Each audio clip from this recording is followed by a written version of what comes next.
Hello, and welcome to episode 15 of the In the Clutch podcast. My name is Drew Clutchy, and I'm here alongside my co host, Jeremy Wilson. How are you doing today, Jer? Not too bad, not too bad. I know we were just talking about LeBron and you wanting to ruin his legacy for averaging 38 and 6, but 38 and 6 and not making the playoffs. well, are we really going to tarnish LeBron for his 19th season? He can no longer single-handedly carry a team to the NBA Finals. What do you mean single handedly? He had prime Carmelo Anthony with him, Prime Russell Westbrook. prime Dwight Howard. They're a great. They're a great team. That's an awful team. It's an awful team he's playing with, and you're really going to go after LeBron for not being able to carry them without Anthony Davis. Okay, here's my point though: is I think we should hold everybody accountable for everything they do in the league. So Right. if we're gonna hold, I know because I'm not a Kevin Durant fan that if Kevin Durant loses the play-in game to like a hot Trae Young or a hot LaMelo Ball, that I'm gonna bash Kevin Durant's legacy into tomorrow. Like I'll make it seem like he was a worse player than I am. So if I'm going to bash Kevin Durant's legacy for not making the playoffs, I have to bash Bron's too.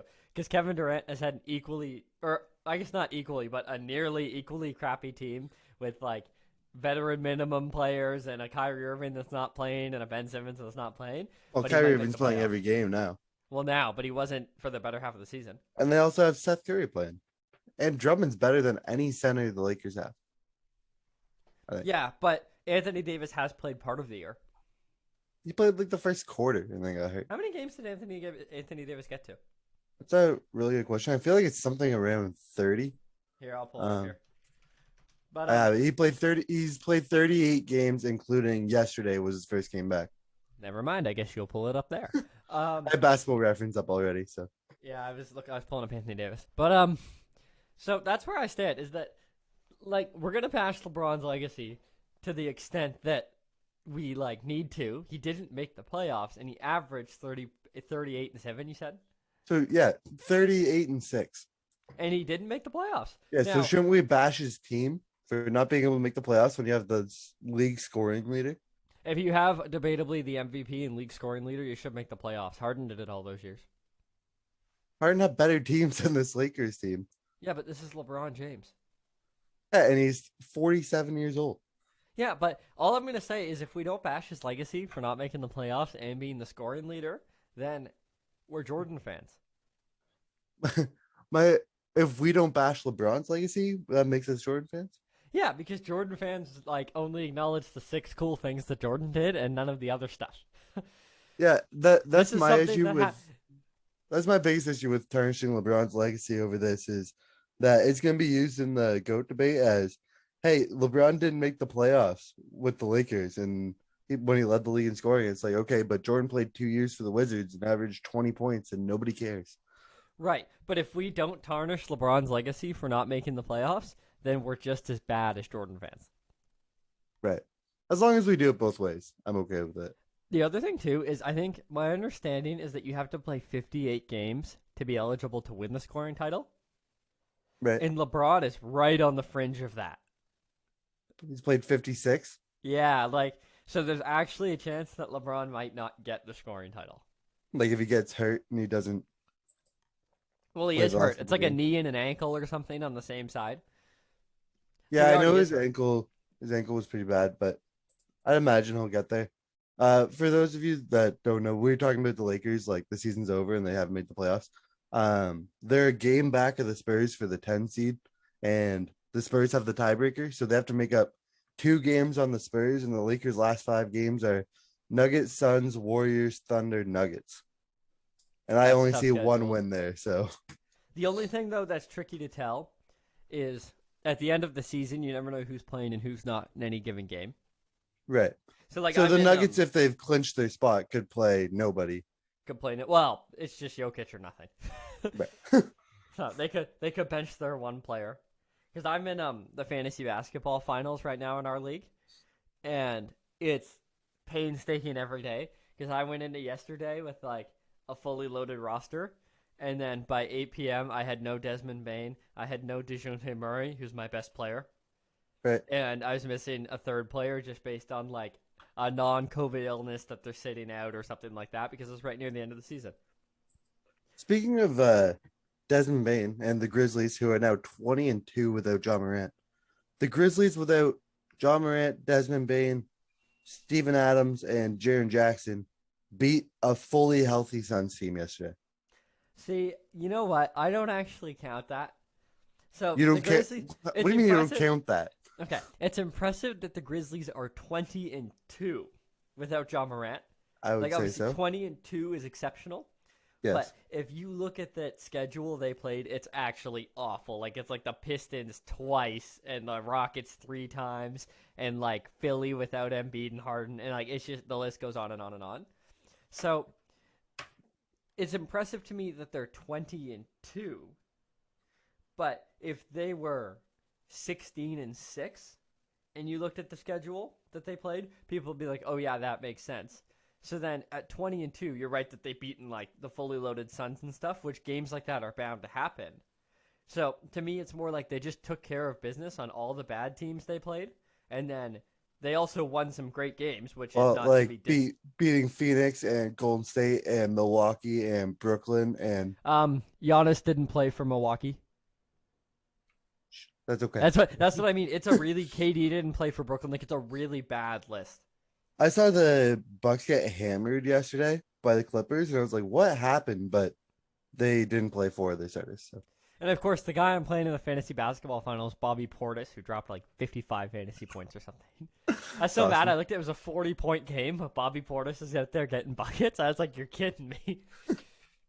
But yeah, like the Grizzlies, I think beating a fully healthy Suns team that never loses is pretty It's impressive. crazy. Like, don't get me wrong, but games like that happen. It's the same thing if Houston beats a fully healthy Suns team. Like, every once in a while in a one-off game, you get an upset. So it's impressive to me that the Grizzlies have been able to take care of business without John Morant and get the upsets. But I'm not like disgustingly impressed. Like it's not like they're 20-2 and they've played all these healthy teams and they've just played so phenomenally well. I'm disgustingly impressed. Going 20-2 without your best player, even if you were playing the Thunder every game, is well, no, the Thunder every game would still not be impressive. That's what I mean. Like, but the game they played the Thunder, they didn't have Shea. Yeah, that's a bad game, but That's what I mean. So I'm averagely like I guess not averagely like I'm fairly impressed.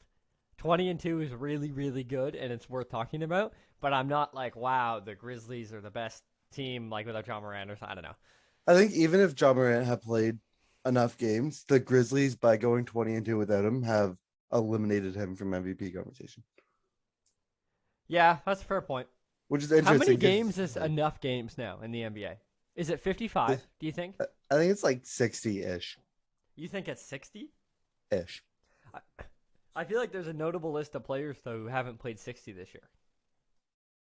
Right, I'm sure there is, but does it include Embiid, Jokic, or Giannis? Or Luca? Because that's the MVP conversation to me. Right. And the MVP conversation is always going to be around 60 games, but I mean for a player to be accounted for as like a good season. Oh, Like just like you know what I mean? Probably Like less they than played 60. enough games and their team has a good record kind of thing. yeah, it's probably like 55. 55 games, do you think, is when we can really talk about a player as having what about to win most improved? I don't really care about most improved, to be honest. So, most improved, you want to give it to the player who played 55 games and was awesome? Sure. Yeah, I think Which 55 is almost exactly 2/3 of the season. So, right. it's about That right. seems like a reasonable number. Yeah. It's not a reasonable number to give somebody MVP yet, but it's a reasonable number to give somebody most improved, or if they're like blowing everybody away in rookie of the year, you can rookie of the year still. Well, wasn't Giannis close to winning MVP at like 60 games, or did he win it at 60 games? I have no idea. I know Giannis has won back-to-back MVPs and is gonna win this year's MVP, so He's not going to win this year's MVP. he's gonna win this year's MVP. It's going to be Jokic. Chris Broussard, who votes on MVP, said Giannis is all but a lock for him. Okay, so also, just for the listeners here, it sounds like we're bouncing around, and that's because we are. The topic for this week is the NBA regular season roundup, because the season will be pretty much all tied up by the time our next episode comes out next Sunday. So this is April 2nd, and it's a Saturday, or it'll be next Saturday, yes. So this is April 2nd, Saturday morning. So we're just doing our NBA season roundup, so we are definitely going to be bouncing around from topic to topic here. but there's lots to talk about. So There's lots to talk about. We saw a lot this year. So Jokic is the MVP. no, he's not. He's 26 and like 13.5. It's not like last year he won the MVP at 26 and 11, and we'd be like, okay, that's pretty good. He's like Right, and 20, Giannis is averaging 30 and 12 and 6 assists still. Like he's not slacking on the assist totals. He's 2 assists down on Jokic and 4 points up. yeah, but 4 points is only 2 buckets. Yeah, 4 points is 2 assists. So call that even. Giannis has a better team and is the reigning finals MVP and the best player in the world. So you give him the MVP. No, that's not true. Which part of that's not true? Reigning finals the 2 MVP? points. Call the 2 points and 4 assists. Like, yeah, that's even because it's two things. Then give it to Jokic because he has more boards. He has what? How many rebounds does Jokic averaging? 13? 13.5, I think. Okay, and Giannis is averaging 12. I'm not giving Yeah, the MVP based on one extra rebound. Yes, you can. It's When that the Bucks close are this the year. when the Bucks are the 1 seed and the Nuggets are the 6 seed. Yeah, but that's not a fair evaluation. Sure, it is. It's always been part of criteria. The Nuggets can't be the 1 seed because Phoenix is, I don't know, what are they, 65 and Okay, but why 12 can't the Nuggets be the 2, 3, 4, or 5 seed? because they don't have Jamal Murray. Yeah, and Jokic isn't good enough to carry them. He is carrying them. They're the 6th seed. Carrying them to Jokic is- maybe the play-in. Jokic is 13.6 boards.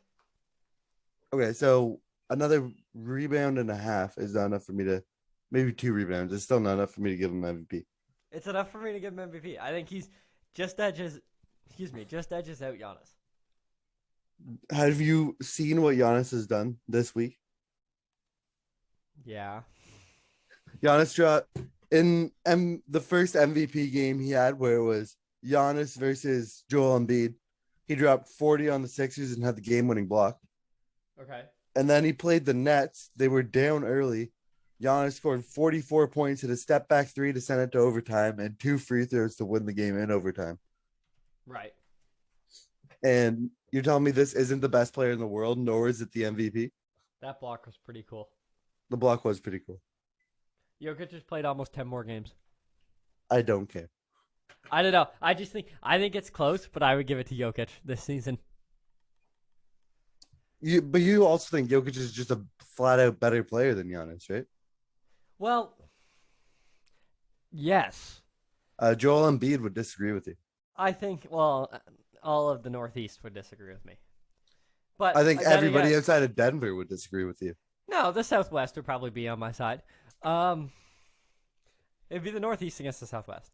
Are you talking about the Southwest, like just specifically around Denver? No, I bet I could Like get Denver's California on my division? side. I don't think Oh, so. between Jokic Cal- and Embiid, there's no way California likes Embiid. No, between Jokic and Giannis. No, you said Embiid would disagree, and then I said Philly would disagree. Well, Embiid would disagree with you that I would say Embiid thinks Giannis is better than Jokic if you listen to JJ Redick's most recent podcast. Well, I think Embiid would think he's the best player in the NBA. Right, but he would still put, I think, him, Kevin Durant, and Giannis top 3 instead of him, Kevin Durant, and Jokic. Well, Kevin Durant's a tricky thing because Kevin Durant is the scariest player in the NBA. I'm more scared of Giannis. You're more scared of Giannis than KD In a full game or in one shot? in a one-shot playoff game, like a play-in. I'm saying if I want somebody to pull from 3 with the game on the line, sure, I'm more scared of Kevin Durant. But I'd rather play a full game against Kevin Durant than a full game against Giannis. I don't know, because if you have either of those players, the game's going to be close at the end, but one of them's a 72% free throw shooter and the other one's an 86% free throw shooter. Right, but I think there are multiple players in the league who are like capable of guarding Kevin Durant well, because Kevin Durant is tall, but he's not big. He's just skinny and he can shoot like lights out, obviously. But you can put, I feel good as I can about Kevin Durant with OG on him. Or I feel okay with Marcus Smart on him. Okay. But like Giannis on a smaller defender can just post up and body them. I don't disagree with you, but to me that's kind of a wash in terms of I also feel same thing, like as good as I can about putting Robert Williams on Giannis or like a Siakam or Scotty Barnes type player where like it's a quicker player that is smaller, but then you're gonna have to bring the help, right? It's the same thing with Jokic or Embiid or Giannis or KD, except the help comes at the 3-point line. You're gonna have to bring the help coverage. So I'm confident enough if we put Scotty Barnes on him that then when we bring the help around that we can get the ball out of his hands. Right, but the thing is, Giannis, like you have to bring a double on Embiid or Jokic in the post. Agreed. Mostly, I don't watch enough of Denver to know if Jokic is dominant in the post. He's dominant everywhere. You need to bring a double. So you bring the double on Jokic in the post. You bring the double on Embiid in the post. Giannis doesn't post up so you can double him. Giannis just drives and dunks. Like when do you double him? Do you attack him at the 3-point line? Or? Well, a lot of teams have implemented the wall strategy, and the wall worked better when he was a poor free throw shooter because he crashed through the wall, you'd foul him, and then he wouldn't hit the free throws, which for last season was really effective until Game 6. But now you still have to run the wall strategy, but you just reduce his points per possession, right, by making him shoot free throws because he's not as great of a free throw shooter as a guy like Kyrie. Right, but I think or something. I don't think Jokic has done enough to earn the best player in the world title. He's having a great year in terms of statistics, at least. But Giannis is a 2-time MVP, like in the last 3 years. I know Jokic got the last one. But Giannis in the finals last year went 42 points, 41 points, 26 points, 32 points, and 50 in Game 6. Right. All of those games, he had 9+ rebounds, all on good shooting efficiency, and it went 17 for 19 from the free throw line in Game 6. Right. Which, to be fair, Giannis actually gets screwed by voter fatigue, which is Giannis arguably could have won the MVP last year too, right? But Right. the NBA voters don't like it when you do the same thing over and over again, even if it's still like on a single season sample size, even if that should still win you the MVP. Right. And I've heard people reason like, well, we can't give Giannis another one because Another one.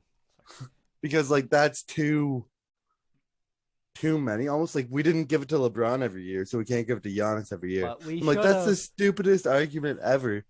Just because you did it wrong before doesn't mean you can't do it right now. Yeah, no, I agree. And to me, it's very, very close. And the best player in the league, which I know we disagreed on this before the pod started, but the best player in the league to me is really, really fluid. Like at the moment that Kawhi won the championship on a clutch playoff run where he carried us on offense, defense, 3-level scoring, free throw line, all that kind of stuff.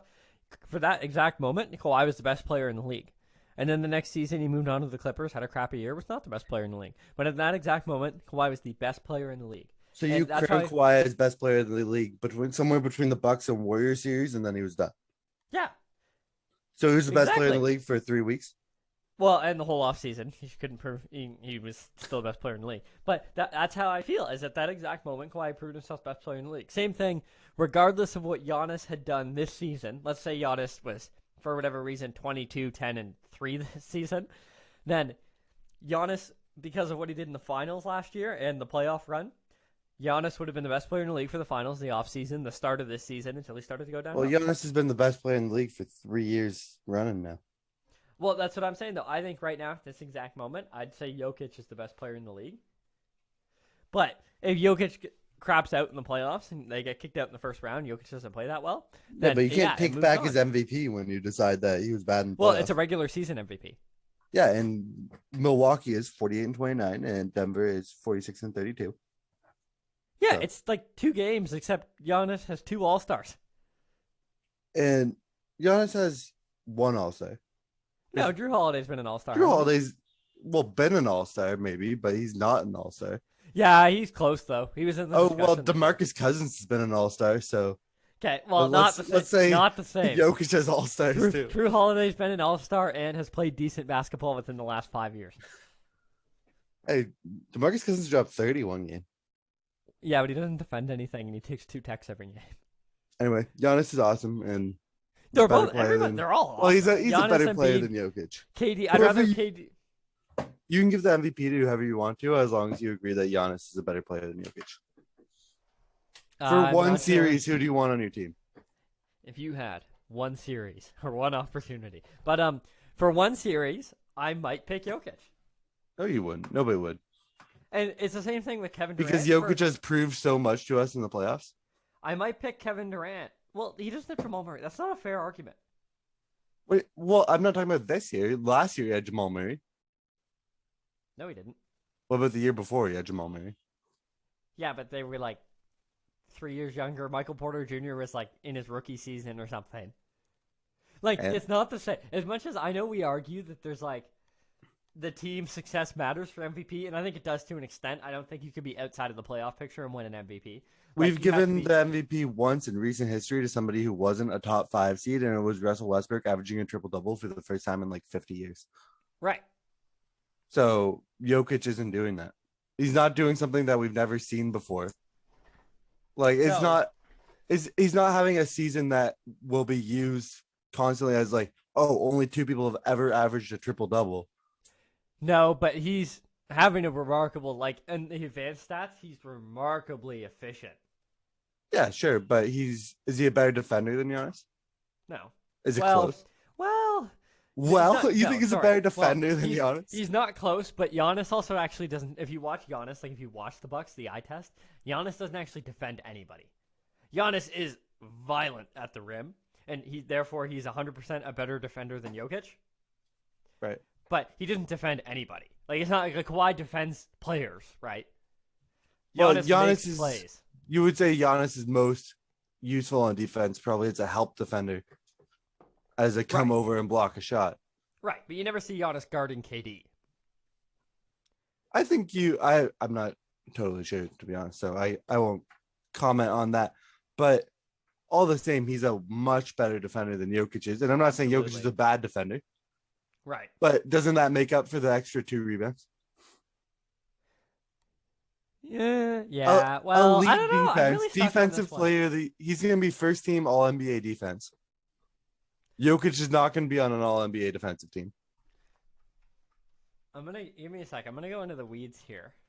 Are you going into defensive advanced stats? No, I'm gonna go into I'm gonna take it a step further and go into free throw percentages and stuff like that. Like it's just to me, it's so close. Jokic is an 81% free throw shooter. Giannis is a 72% free throw shooter. Yeah, like that's a lot. It's not really a lot. What's It's a slight gap. What's Giannis' 3-point percentage? Jokic is 35. 35. Giannis is 30 this year. Yeah, like what about field goal percentages? Field goal percentages 55.5 versus 58 for Jokic Jokic. is the 58, by the way. Jokic is a 58. Yeah. Yeah, like that's what I mean. He's more efficient. Like it's so close. And I'm saying I'd pick Jokic. But in a single game, I'd pick Kevin Durant because whether you have Kevin Durant or Giannis or Jokic or Embiid, the game is going to be close because they're all incredible. And I want the guy who has the best chance of scoring a bucket or hitting a free throw at the end. I would pick Giannis for one game, Giannis for one series, and Giannis for one playoffs, and Giannis for one season. There you go. All the way across the board. I respect that choice, but it's not the choice I'd make. Yeah, the choice you'd make is wrong. So I disagree. So that turned into a really long discussion. So we'll transition here. Kyle Lowry coming back to Toronto. You're going to the game last I checked. I am. That'll be awesome. That's tomorrow night, right? It's tomorrow night, 7:00. Are you going to wear a Lowry jersey? I don't have a Lowry jersey. Are you going to buy a Lowry jersey? That's a lot of money. Yeah. I have one. On top of game tickets. Curry, the only jersey I have of an active player, like on their active team, is Curry, actually. And then I don't have Lowry. a single NBA jersey. I have Lowry and DeRozan Toronto jerseys, but I got them both after they left. Right. Like as soon as they left, I was on NBA.com making sure I got one. It's gonna be awesome to see Kyle back in Toronto. Did you see the statement that he put out? No, I didn't. I haven't actually read it might yet, have. but I saw it. I read some article that was like Kyle Lowry to Raptors fans before. Yeah, It's something like I appreciate you guys more than you guys appreciate me because I couldn't have done half the things I've done in this league without you or something like that. He got interviewed. I saw on TikTok this morning, actually. TSN's TikTok. He got interviewed by TSN's Kate Burness. Yeah. Which, fun fact, Kate Burness graduated also from Port Perry High School. Yeah, Kate Burness is the pride of Port Perry High School. Yeah, now we're the pride of Port Perry High School. But back before us, when we were still in high school, Kate Burness is the pride of Port Perry High School. And so, yeah, Darren and I also graduated from there. And therefore, that means we're on track for TSN. Yes. But anyways, Eventually. Kyle Lowry said that he's not the GOAT, and he doesn't want that title. But Who did you nevertheless, say was the GOAT? well, I don't know. It's just a TikTok, so we didn't get that far. But okay. TikToks are short, man. But so Kyle Lowry, since he's not the GOAT, I think he is the GOAT. I think it's like hands down. It's easy It's to decide. indisputable. It's like not close.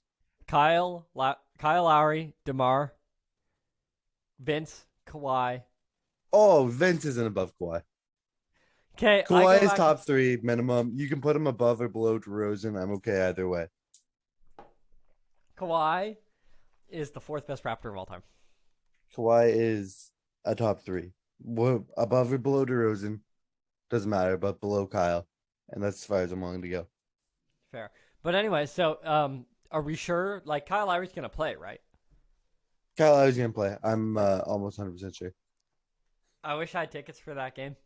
It'll be very sad if I go and Kyle Lowry's not there. Yeah. It'll be a good game to watch. So will this be your first time seeing Scotty Barnes in person?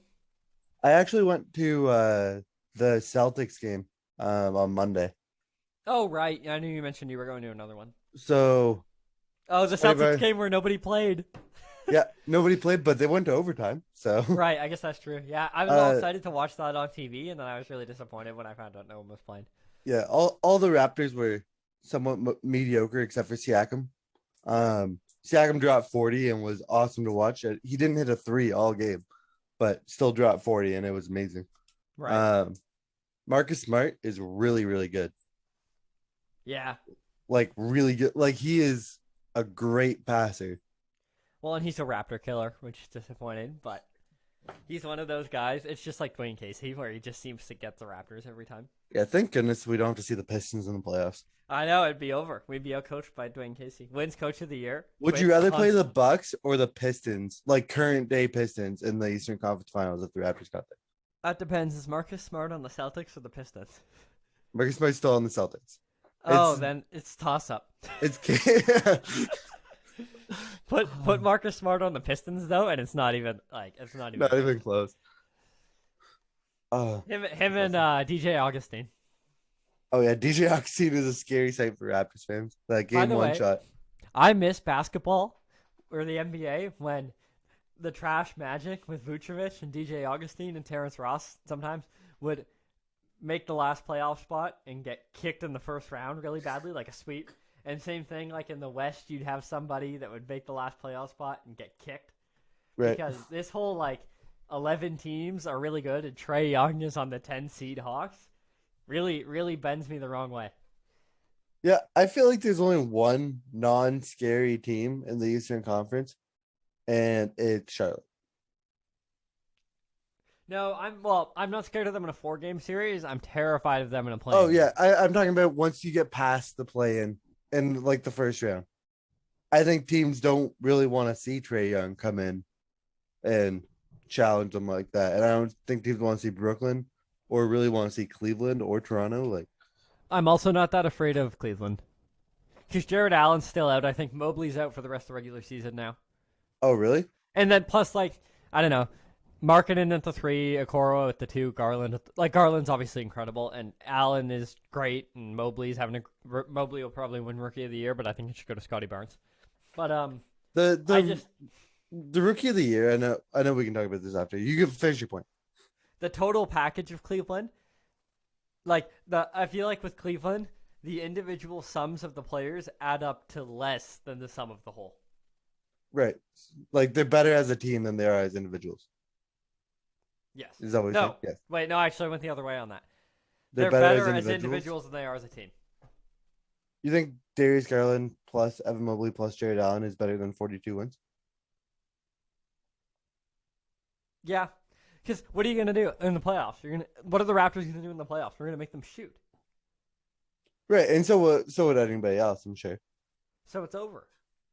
But I think Mobley's an okay shooter. Pardon me? You can't really switch it. The issue with switching everything is you can get Van Fleet guarding Mobley, and he's just going to get posted up. Yeah, but that's the only bad match. That's the thing with having Van Vliet out there is that's the only bad matchup. But our other 4 guys could switch everything. Yeah, and the Raptors 6'9" lineup would work great against the Cavs. Yeah, so that's what I mean. You just make them shoot. So Cleveland, I'm not that scared of Charlotte. I'm in a 4-game. Well, I say a 4-game series because I'm expecting a sweep if it's if it's the number 1 seed Bucks or Heat or something. But in a 7-game series, I'm not that afraid of Charlotte, and I'm not that afraid of Cleveland just because Right. of the injuries and fit. Yeah, fair enough. As a Raptor fan, who would you out of the top 4 seeds? You got Miami, Milwaukee, Boston, Philly. Who do you want to see in the first round? What would be your preference? Rank the teams. in Ooh, I order have of to preference. rank them now. Yeah, 1 I through would- 4 in order of who you'd most like to play in the first round. I would most like to see Boston. Okay. I would then most like to see Philly, Okay. then Miami, and Then then I would Milwaukee. least like to see the Bucks. My logic on that is okay. So, Robert Williams won't be there for the first round for Boston, which is, in my True. opinion, That's big. pivotal. It's That's pivotal. big. Yeah. It But also- changes the entire series for Siakam. Right. Being able to go to the rim kind of at will. But also, even let's say Robert Williams is playing, 'Kay. they're the most like us in terms of we're gonna switch everything, they're gonna switch everything. Our Right. best players are all wings, their best players are all wings. So I just feel like player for player, we had the best chance of matching up with them. Right. There's not a massive gap between Tatum and Siakam on a normal day. Tatum's ceiling is really, really high. I think Tatum's in the MVP conversation, so you might want to roll that back just a little bit. I But I think, see what like- you're saying. I think Tatum normally, like Tatum had the ridiculous stretch where he was going off and averaging 30 for like a month. Right. But like Tatum's season on the whole, averaging like 26 or 27 on good shooting efficiency. Like it's not a massive gap. So if he's the Tatum of the last month, it's a massive gap. Right. But if he's the Tatum of the season, I feel like there's a minor gap. A great game for Siakam is a good game for Tatum. Yeah, I see that. So anyway, so they just match up the easiest where we have wings that can guard their wings, and they have Derek White, and we have Fred VanVleet, and like Right. Robert Williams, and we have whoever we're putting into the 5 on a given game. So Right. we're gonna match up with them well enough, switch everything, and we'll see what happens. Yep. Who did I put next? Philly's next because they're gonna throw it to Embiid. Embiid's gonna drop 28 and 12 every game, and we're gonna have to double him every time he gets the ball. Harden may or may not play well. Like Yeah, who knows what Harden he'll is. probably do 22 and 10, but it could be an inefficient 22 and 10, or it could be 18 and 9, or like, you know what I mean? Right. Yeah. So, or he might take a bad shot, like bad step backs late in the game. So, and then the depth just isn't there as the team. Right. So I'd be comfortable playing them more so than my next team, Miami. Yeah. Because Miami, Jimmy Butler elevates in the playoffs, Kyle Lowry elevates in the playoffs, PJ Tucker is shooting like 40-something% from 3 and can guard anybody on our team. I know Tyler we're all Hero- scared of Steph Curry from 3, but PJ Tucker might be the scariest corner 3 shooter in the league. Exactly. And then like Tyler Hero off the bench is also being a monster. Duncan Robinson can get hot for a game and drop 26 points. So Yeah. that's just too. And then the defense is there. The coach, we might get out coached by Spo. So that just as a team is really scary. And then frankly, the last team, the Bucks, Giannis, Drew Holiday, and Middleton. Yeah, the Bucks are terrifying. I agree. Having the Bucks last, the one switch I think I might make is Philly and Miami Right. because I just don't see anybody on our team that can stand any chance of guarding Embiid. Right. And there's wrong. nobody on the Heat where I'm like, oh, that player's unguardable by anybody we have Right. because like OG can match up with Jimmy Butler and guard him as well as anybody can. And Yeah. Fred VanVleet's a great defender, so you can put him on Kyle Lowry or Tyler Hero or whoever you want him on. But Kyle Lowry is like the Jedi Master to Fred VanVleet. Yeah. Like, Do you'll you think see- Fred you'll see VanVleet Kyle- would melt in facing Kyle Lowry in the Yeah, playoffs? you'll see Kyle Lowry drop 60 every game because he knows all the tricks. Like. Kyle Lowry will say one thing to Fred VanVleet, and it'll just break VanVleet's heart so much that he won't be able to play the Yeah. rest of the series. Exactly. No, so literally, so I don't know. I think, but frankly, I don't want to face any of those teams. Well, you gotta face one. So Can we just can we play the Magic, the Pistons, the Pacers, and the Knicks on our way to the finals? I just wish we could play the Bulls in the first round. Yeah, although The Bulls then we don't go- scare me. Well, DeMar DeRozan kind of scares me a little bit. DeMar DeRozan with like a chip on his Toronto? shoulder to be in Toronto, that scares me. Yeah, Toronto. Yeah, you got the it first beginning. time this time. Thank you. Yeah, so that DeRozan just scares me based on being DeRozan. There's nobody in the East I want to play. It's like I said, I miss when the Vucevic Magic were the 8 seed, the Bradley Beal Wizards were the 7 seed, and then when you got to the 6 seed, you had like the Pacers, and then it was kind of getting interesting at that point. But the Right. 8 and the 7 seed, boom, boom, 4-game series. Well, 5-game series for the championship Raptors because of DJ Yeah, Augustine. well, DJ Augustine was on the Magic. But yeah, there used to be bad teams at the bottom of the playoffs. There aren't anymore. They're all good. Well, and I imagine that'll transition at some point back to the other way, but it's just at this point right now there isn't. Yeah, and even in the play-in, like I don't know who's coming out of the play-in in the West, but it's probably gonna be like it could be a Clippers team with Kawhi and Paul George. I don't think Kawhi will play. That's I just don't my think he opinion. will either, but it's that I read somewhere that said if Paul George is back, which he is, then Kawhi might come back for the playoffs. Well, and if you look at the Eastern Conference, there are 5 bad teams: Right. the Wizards, the Knicks, the Pacers, the Pistons, and the Magic. Yeah. And there are 10 good teams. Right. The West has 6 bad teams and 9 good teams. The 6 bad teams include the Lakers and the Spurs. Yeah, the Spurs are bad, but they have really great coaching. Right. And the Lakers are bad, but they have LeBron James, so it shields their badness a little bit.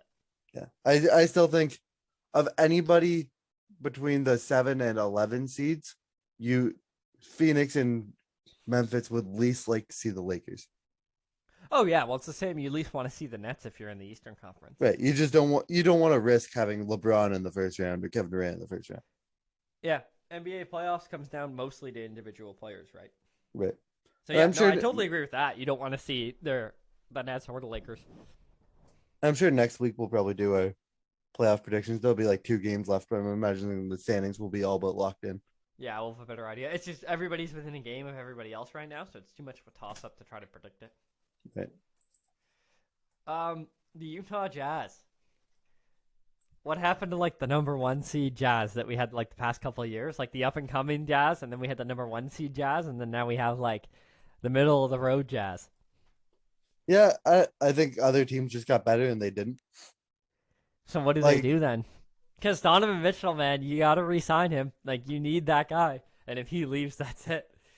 Yeah, and I would say trade Gobert, but I don't think you can get equal value anywhere for Gobert. That's the problem. You're not going to get equal. It's like trading Anthony Davis. Anthony Davis has the ability to be a top 7 player in the NBA, and you're not going to get a top 7 player in return for Anthony Davis. Right. So like the Jazz are kind of stuck. Rudy Gobert leads the league in field goal percentage, in rebounds, and probably in the defensive stats. I'd imagine he's close to the league lead, if not the league leader in blocks. I think last I checked, it was Jaren Jackson. It is Jaren Jackson. Jaren Jackson's got 2.3. Gobert is tied for second at 2.2. Yeah, so like that's what I mean. So you're not going to get equal value back for Gobert because other teams are going to offer you like a non-all-star player, right? But Right, Gobert and I think although Gobert's the last all-star, he is an all-star, like notably. right, yeah, but I don't think Gobert. Like I think Gobert's value is pretty low across the league because he's a non-shooting big. Like it's just that again, he's like the last all-star and he deserves to be an all-star, but nobody's gonna give you one of those other all-stars for Gobert. Well, that's exactly it. You'll see for Gobert, you'll see trade offers probably like Jared Allen or which like Jared Allen's like Gobert, except frankly not as good. Not as good, right? Or you might see like same thing like JV, like a player like that, right? At that level. Right. But that's not as good as what you're giving. Or you'll see D'Angelo Russell and a few picks or something like, but you're not going to get a player that's as good as Gobert. Right. Yeah, you're gonna get somebody a tier below because Gobert is like the bottom of his tier. You don't break $1 into 4 quarters. Yeah, fair enough. I agree. Unless, except for right now, where you're going to break like the devalued Russell Westbrook dollar into what you're hoping 4 quarters. Into like 3 nickels. Yeah, like, and you'll be okay with it. Yeah, they're gonna do some version of that. So that's the only there are exceptions to, as with any rule, there are always exceptions. So you'll break the 75-cent Russell Westbrook dollar into 3 quarters, or 3 quarters and a nickel, or. Yeah, I just don't know about Utah. Utah's like they're okay and they're pretty good, but they're not really good, and their only chance of making a run at anything, I think, is if Donovan Mitchell becomes the best player in the league for a 3-week stretch. Or if Rudy Gobert starts punishing smaller guards in the paint like he did in the Olympics. Right. And I don't think Rudy Gobert posts up very much. I think most of his points come on like putbacks Yep. or All like pick and lobs, roll. lobs and Yeah. dunks, pick and roll. Right. He scores But like Clint Capella does. yeah, but Clint Capella punishes small guards in the post. Huh, there you go. Not as often as Embiid does, but Right. more so that Clint Capella's the middle road between Embiid and Gobert in that Right. comparison. So maybe trade Gobert for Capella and that'll make the Jazz better. But that's what I mean. Like, you're not gonna go. Capella's not like that's not a bad example, but Capella is not as good as Gobert. Right. He's not as good a player. Yeah, but yeah. you don't want Capella in a first round pick or something. It doesn't make it worth it. Yeah, I don't know what you do as the Jazz. You need Donovan Mitchell to be a superstar, which he can be. And then you need Gobert to be a good all-star, which he might be able to be. And you need a third player. I don't know. Conley's just not it. To me, Conley's the exact same. You're not going to get a better player for Conley than what you give up. No, probably These not. are just 'Cause low he's market also value. 35 or something. Yeah. These are effective players that have low market value. Right. Like the Jazz don't have anybody other than Donovan Mitchell who has good trade value. Right. So like- yeah, you're just kind of stuck. It's like the DeMar DeRozan on the San Antonio Spurs. Right. DeRozan was a good player that had low market value, and that's why the Bulls got him for such a steal. The Bulls And- trade for him? The Bulls signed him, They right? signed him. Right. But they got him on a cheaper contract. There wasn't really anybody else bidding for him. Gotcha. And then look at him now because he's back on a good team and he has more assists and he's hitting clutch shots and all that kind of stuff. But the market value isn't there. Right. So then who would you rather play if you're the Phoenix Suns or Memphis or whoever? Dallas, Utah, or Denver? I'd rather play Utah. Utah would be my first choice. I think Luka is Dallas a would be my terrifying. first choice. Luka doesn't defend, even though he says he does now. No, Like, he but defends Luka better doesn't- than he did, but the Mavericks are, as a team, the sixth best defense in the league or something ridiculous like that. right. And Luka can average 38, 12, and 12 over a series with you. Yeah, that's fair. Like The Jazz Luka is close to Luka is a top 5 player in the world. Right. And Well, the yeah. Jazz don't have that. The Nuggets do. So I think currently the fully healthy Mavericks are better than the not healthy Nuggets. I think the Nuggets with Jamal Murray would be my last choice, but currently the Mavericks fully healthy. I are my last miss choice. Jamal Murray. Jamal Murray is a lot of fun. Jamal Murray It's too bad. is awesome. The Jamal Murray Donovan Mitchell playoff series that went 7 and they were just like trading off scoring 50 every game. Like that was Right. one of the best series in recent memory. Yeah, Jamal Murray is awesome. I miss him, and I imagine Jokic misses him a little bit more than I do. I imagine Jokic misses them a lot. Who are they starting saw- instead of a Monte Morris? Pardon me. I think they're starting who instead of a Monte Morris or like Campazzo or somebody. Yeah, no, it's Monte Morris. Yeah. So I picked Jamal him Murray's up, better than Monte Morris Yes, by yes. a little bit. I picked up Monte Morris in fantasy a few times, but that's about it. Right. I'm looking for something I saw on social media this morning, but it was the top 10 marketable athletes or marketable Canadian athletes, Okay. and it was according to some study that was done or whatever, and it was posted by TSN. And I'm just trying to find it here because the list on the eye test was disgusting. Like disgustingly bad. Disgustingly bad, like terrible. And I read through some of the comments. I woke up and I get up like just 20 minutes before we start the podcast, like just enough to make a coffee, eat a bowl of cereal or something. So I didn't have time to read the article. And now I'm trying to find it, of course. And as soon as you look back, you never find it. So we'll transition to something else, and I'll see if I get to it here. Vlad Guerrero was ranked 8th among the MLB's top 100 players, and I think that's disrespectful. Is he higher than that? Should he be? Yes. Sorry, should he be higher than that? Yes. I don't know anything about that.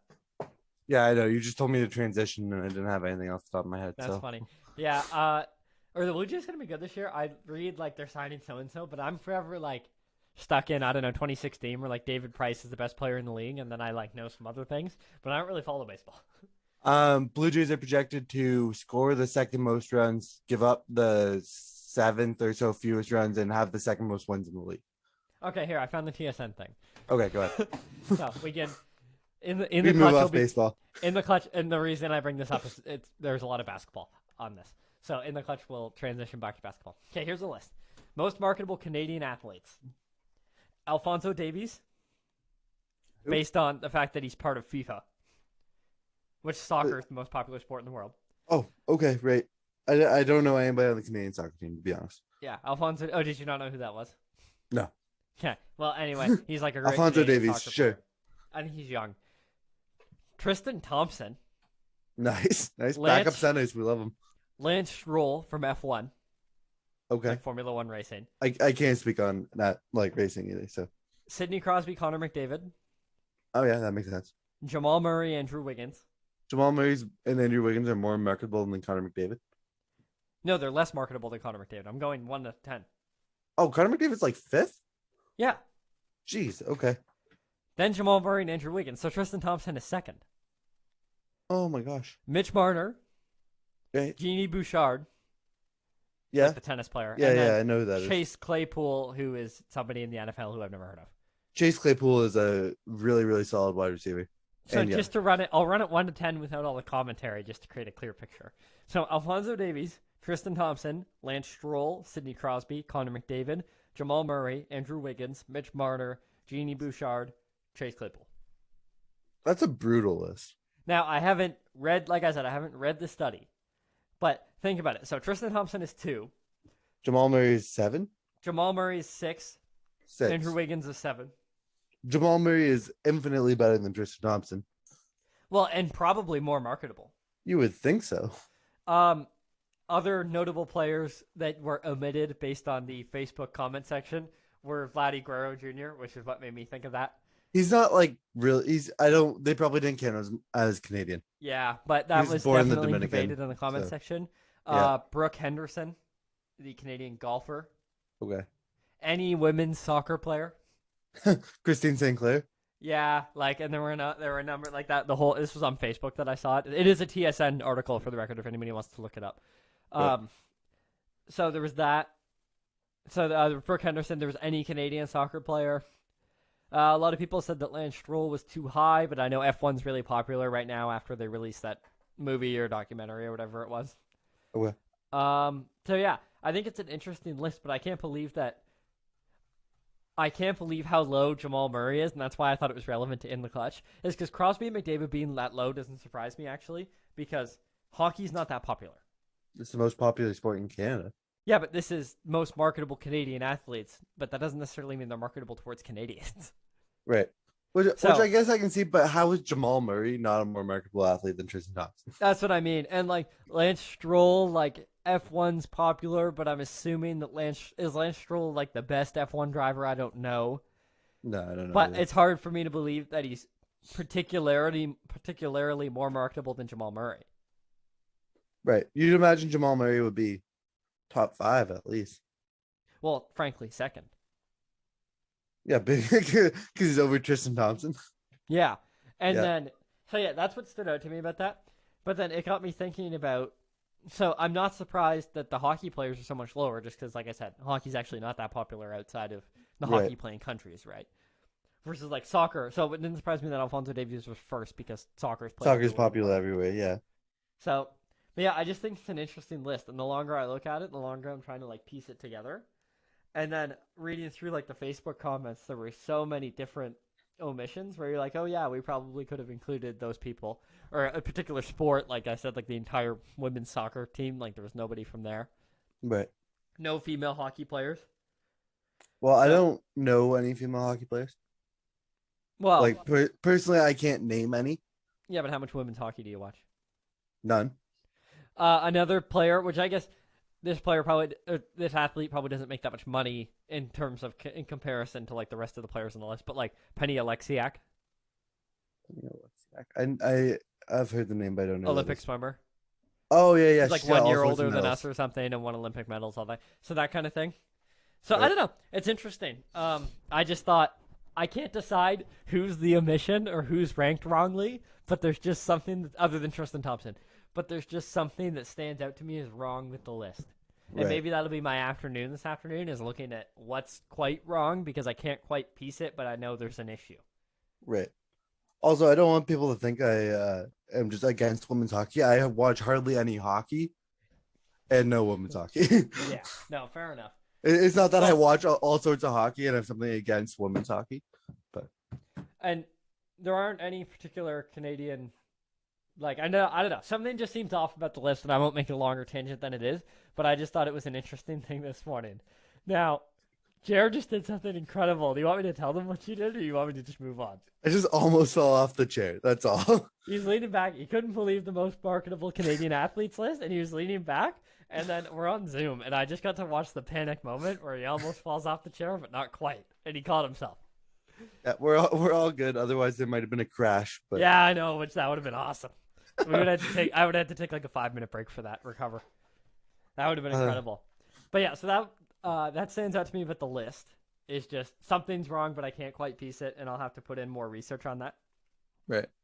So then, the other thing which is interesting is I was watching a lot of curling this week because I have a friend who is at U21 Nationals, and actually, I guess shout out to Nathan Steele because they won U21 Nationals. Yeah, That was I awesome to know. watch. I don't know what position he plays. Like I know there's like positions in curling, but He good throws for third. him. But yeah, Nice, good good for for him. Put in a lot of hard work. Shout out, and I got to watch it. It was live streamed on YouTube and stuff like that. So U21 national champions, way to be Steeler. But man, I know nothing about curling. Like I thought, like I understood curling to the extent of like, oh, like it's curling. You throw the rocks down. You're trying to get them in the house. One team is the hammer, and then you lose the hammer if you score. All that kind of stuff. Right. Man, like Steelers team be yellow, and there'd be 6 yellow, or there'd be 6 red rocks in the house. And I'm listening to the announcers who this was like there was a whole it was really well done, like professionally. There's multiple camera angles, instant replays, great announcing. Like it was really expensively produced and professionally done. And I'm listening to the announcers. Steelers team's yellow. There's 6 red rocks in the house, and they're like, "Wow, this is the Team Ontario. They're in a really good position here, and they have no rocks in the house, and I don't get it." And then all of a sudden, we come down to the last 2 shots, and there's somehow magically 4 yellow rocks in the house, and they're taking 4. So I literally didn't understand what was happening every single end I watched until the last 2 shots when they'd be like, okay, the announcement would be like, they've got to do this, and then I'd understand whether or not they successfully did that to maximize the amount of points they were going to score.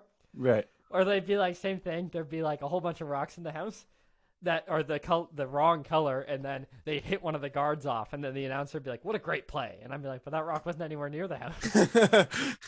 So I thought I was trying to pick it up as I was watching, but man, I have no idea what was happening. Yeah, I haven't even really attempted to watch that much curling, so yeah, I'm sure it's confusing. No, sorry, go ahead.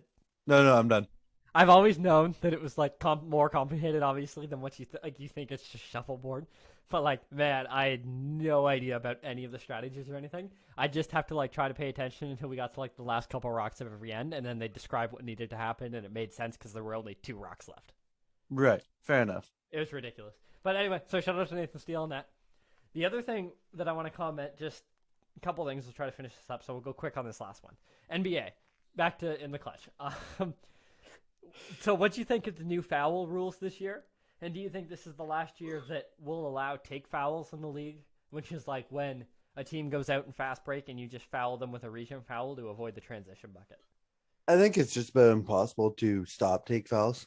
How do you determine what's a take foul and what's not? Clear path fouls are a little bit easier. Right. And I think clear path fouls should always be called, and you should always get 2 shots in the ball because you want to see fast breaks, because fast breaks are what makes basketball exciting, and not the only reason, but they're a big thing that makes basketball exciting, and you don't want to take that out of the game. Right. Otherwise, what are the new foul rules that you're? Well, you know how they tried to reduce you can't jump sideways when you take a 3-pointer into another player. And, it hurts the Trae Young, James Harden rules. Young and Curry, and yeah, I love those rules. I think it's sped awesome. Up the game this year. Did you feel good about it? I felt really good about it because when you watch, it's okay, you're taking that shot with no intention of trying to make it. You were just trying to jump into somebody and throw the ball up. And that doesn't look like basketball. So I have no issue with that not being called. Shoot to make the shot, and then if you get fouled, fine. Right. Well, and one of the main comparisons I've always had for that is, when DeRozan gets to the free throw line and he up fakes and then jumps into the player straight on towards the bucket? Right. Like, that's a foul. Right. But when Jimmy Butler kicks his legs out sideways, which he sometimes does, and he did it more often before this season, you're right. Like, you're not doing that to make your shot. Right. So that's where it stands out to me, and I think that's a good fix. I actually think that Harden, and at the time it was Harden and the Nets, are correct. That Harden actually got ripped off on a lot of calls this year because of the rebalancing of trying to figure out what's a foul and what's not. Right. They overcorrected to, we're not calling any of those. Exactly. So he got chipped. I like the general rule change, and I think it's good to slowly weed it out of the game. But I think, and amongst Harden, I'm sure a lot of other players feel they got ripped off too, and they're probably not wrong. Right. So I think it'll be even better when it gets rebalanced, because it was good this year to start getting those plays out of the game, like the non-basketball fouls. Sure. But I think it'll definitely take even a couple more years before it really fits. Right. And that makes sense. Like, it is a tough balance to figure out what do we call and what don't we call. But I do like that. Yeah, you can't pump fake and then jump into somebody to try to hit a three. Now, if you pump fake and the person jumps and you go up to shoot and they hit you, I'm all for that foul, and I'm all for you jumping like you would normally shoot. Right. Knowing that guy's going to foul you. Yeah. Totally fine. DeMar DeRozan thing's the perfect example for me. Right. But if you pump fake and you jump sideways, shoulder somebody, then throw up a shot, you don't get that call. And you should. Right. Going forward, the one thing that I'm looking at, because this is our regular season roundup, because like Jared said, next year we'll be, not next year, next week we'll be talking about playoff seeds and stuff like that, and we'll be into the play-in and all that kind of thing. So this is our regular season roundup. Next year, I want to see everything under the sun be reviewable and challengeable, because as an NBA fan, the game is already slow because the refs already debate about reviewing it, and the players are asking for a review, and then finally they go and review it anyways. I want to see everything under the sun be reviewable and challengeable, because if we're going to wait around, you might as well get the call right. But then B is, as a fan, most of the time when you watch, like, they show you the first replay angle, which is from the side, and then they show you one from above while the refs are reviewing it. And as a fan, I'm already like, great. Like, it was clearly out of bounds on so-and-so. Like, we got it. Right. So, in my opinion, implement more reviews to get the calls right, but make the reviews take less time. Because the refs watch everything for like literally 1 minute, which 1 minute when you're watching the refs review something's a lot of time. Versus we see it from a couple different angles, and for the most part, it's normally really clear who it's out on. Yeah, and I know that I was watching a college basketball, like, March Madness game, and they were going through a out of bounds review, and it was like, okay, you can't really tell, it's probably out off this guy. And like 4 or 5 minutes into the review, they got a new angle, and it was clearly off the other person's thumb, and it was like out of bounds on them. Okay. So after 10, 15 angles, you determined for sure it was out off of the other team instead. Right. But again, I would go the other way, and I would, even if you want to implement more reviews, I would limit the time on reviews. Right. If you can't look at 5 to 10 different angles and you don't know for sure that you were wrong, just I would also like to see them throw out the call on the floor. Go to review and make the best call you can. So throw out the fact that you need evidence enough to overturn it. Right. Yeah. Go into review pretending you hadn't made a call and make the best call you can. Right. And people talk about like good or bad reffing and all that kind of stuff. And I understand reffing an NBA game is hard, probably. Like, I'm not going to go probably. There too. So I understand. I sympathize with the refs. Now, I'll boo the refs if they make a crappy call because I'm a sports fan. But like, I sympathize that it's probably hard. So I agree with you.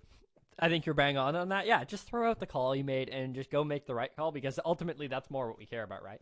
So more reviews and make everything reviewable and just take less time on it. Because other than that one you said where it did take the 15th camera angle to figure it out, most of them, you see like 2 of them, and the ref literally just missed that one guy threw it out of bounds and it didn't hit anybody. So it's pretty clear after 2 different angles that we're like, oh yeah, he definitely threw it and it definitely didn't hit anybody. Right. I feel like if 95% of fans are looking at the first review and going, yeah, this is what happened, you should be able to just make that call. Make every play reviewable on Twitter. Like, just go with the Twitter poll after 1 minute. Yeah. Exclude the team's fans from either side and just let the rest of NBA fans make the call. Yeah. So that's what I think I'd like to see going in the regular season, or in the regular season going forward. One last point. We're just coming up literally right on an hour here. Yeah. So one final easy point is the tweet of the week, which I actually have this week. I know Jared's done the last few, but I've got one. So John Morant. Sad day. John Morant has tweeted out a GIF and like a text on Twitter, and it was Hakuna Matata, which means no worries, as we all know. For the rest of your days. Yeah, no, John Morant, like, you're hurt, man, and we're really worried. Like, you could tweet that out to make us all feel better. It was right around the time that he was declared injured for probably the rest of the regular season, and it's like, no, man, we're worried. Like, you could tweet out Hakuna Matata. That's not going to make me feel better. We want to see the Grizzlies really challenge and go deep. Like, the Grizzlies are the underdog team that we're all a fan of, right? But John Morant's exciting. Desmond Bain might win Most Improved. Jaren Jackson Jr. could win Defensive Player. Like, probably won't win Defensive Player of the Year, but he's playing Steven awesome. Adams has the best press conferences in the whole league. Yeah, like, that's what I mean. So, like, dude, like, we're worried. You can tweet that out, try to make us feel better. It's not going to work. We're worried. I want to add on, like, Steven Adams. I saw a Steven Adams press conference where they were like, they asked him about the science of offensive rebounding.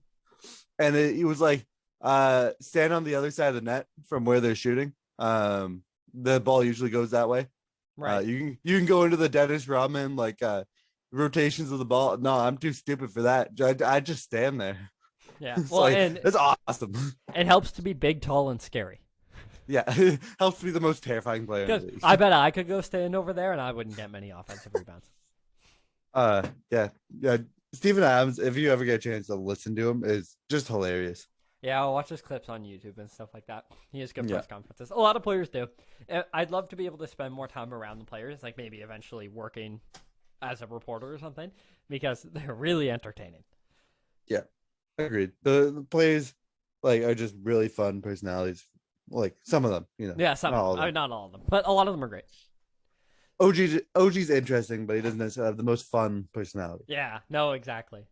So, anyways, that's all we've got for episode 15 of the end. Or is that all we've got? You look like you have something to add. I was just thinking about OG's press conference where like, yeah, maybe he's not the most fun-loving personality, but he doesn't shoot to miss. So Yeah, I don't shoot to miss. Exactly. So, there we go. So that's what we've got. Now I think that's all we've yeah, got. I'm good. For episode 15 of the In the Clutch podcast. We'd like to thank you for listening, and we'll see you next time.